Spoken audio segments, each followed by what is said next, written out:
So, Luzon, Visayas, Mindanao, NCR, at saan man panig na mundo, basta't may Pilipino, mabuhay tayong lahat. This is Marawit Vlog.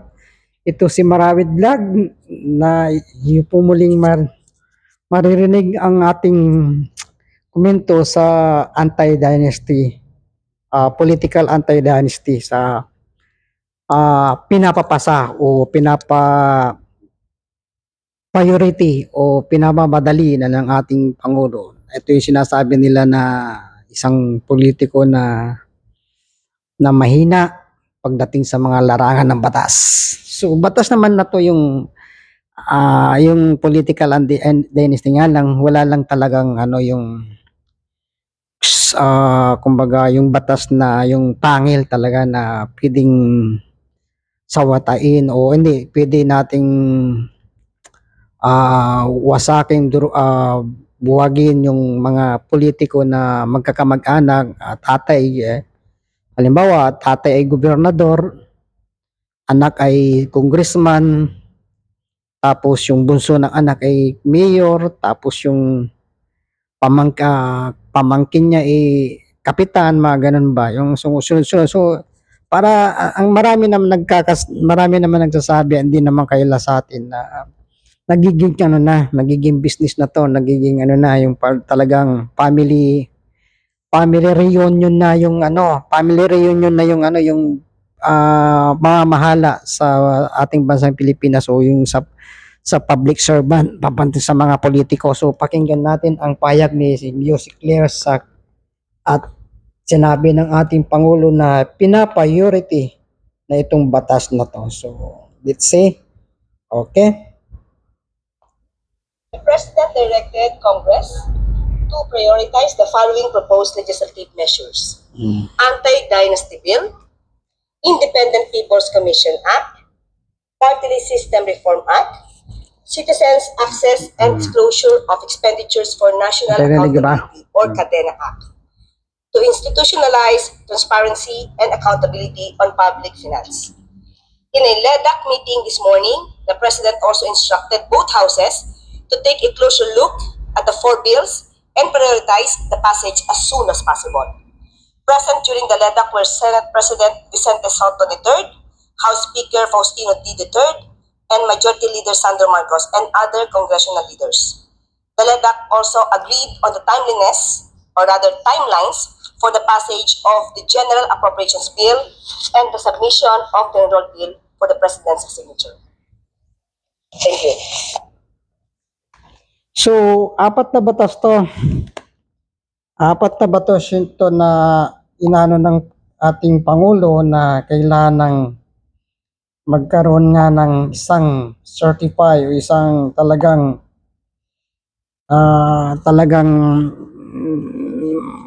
mapirmahan o dadaan sa Congress Congress and the same time sa Senado kasi nga kung wala naman din tong hindi naman mapapapuntas o hindi rin dadaan sa mga Congress at sa Senado, kung ang Pangulo lang magtatatag nito, bali lang pa rin. Kumbaga, kagaya ng yung sa may ICI na kanyang itinayo na maliit yung ay kumbaga pagdating sa konkretong hindi siya sulit. Kulang sa pangil. Yung sinasabi nila, wala pang masyadong, kasi nga ang ICI, mag-imbestiga lang ng mga corruption, mga anomalya na nangyayari o nananakaw ng bayan o mga empleyado ng gobyerno na nagnanakaw ng pondo ng bayan. Hanggang doon lang sila, pero yung magpapakulong sila, magpapaaresto sila, etc. Hindi, hanggang sa investigasyon lang po sila na talagang isusulit nila yung investigasyon. Kung talagang totoo talaga, nalalaman na totoo, ay sa kanila ipapasa sa ombudsman o sa DOJ para magkaroon ng warrant yung mga nasabing mga sangkot sa mga anomalya. So ito nga yung anti-dynasty law na pina-priority. Sabi nga narinig po natin na pina-priority ng ating Pangulo na sinasabi nila na wala daw Hindi tawag dito yung pagang hindi niya napapansinin yon. So ngayon na nasabi ng ni Yusek Lee Castro na talagang pina-priority talaga niya. So mas maganda nga naman talaga kasi nga yung politika kasi minsan ginagawa nilang businessman ay business ano na eh. Ang tawag dito, reunion, family reunion na. Porque sabihin natin, ang kapitan, apo, ang mayor, anak, ang congressman, mama o ina, ang gobernador, tatay. Sinan- ano, yan nga, so yun nga po narinig po natin ang balita narinig natin ang balita mismo sa loob ng Malacanang na talagang pinapriority talaga yung Anti-Dynasty Act na hindi na pwedeng maganon na mangyayari pa. So, the same time, saka maganda sana minsan lang tatakbo ang isang, halimbawa yung sa kapitan, mayor, tapos pwede ng iba na naman.